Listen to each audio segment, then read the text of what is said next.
Every car you see today exists because of one simple idea: to move faster than walking. But what if I told you the first car wasn't powered by fuel, and it looked nothing like what you drive today? Let's go back to the 18th century. In 1769, a French engineer named Nicolas Joseph Cugnot built the first self-propelled vehicle. It ran on steam, not fuel. It was slow, heavy, and difficult to control, but it proved one thing: vehicles didn't need animals to move. This marked the beginning of automotive engineering.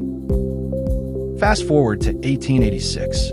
A German engineer named Carl Benz created the first true automobile powered by a gasoline engine, the Benz patent motor wagon. This invention changed everything. For the first time, the vehicle was practical. It used internal combustion. It could be improved and scaled. But cars were still expensive. Only the rich could afford them. Then came Henry Ford.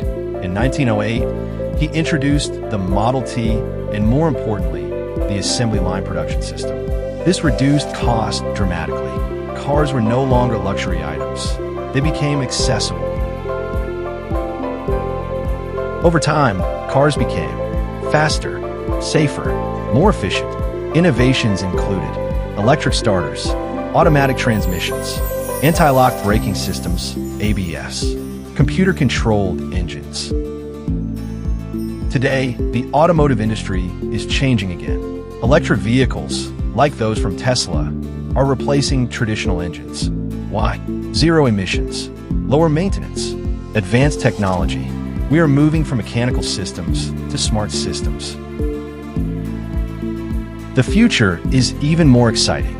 We are entering an era of self-driving cars, AI power vijay, fully electric transportation. The automobile is no longer just a machine. It's becoming an intelligent system. This is just the beginning.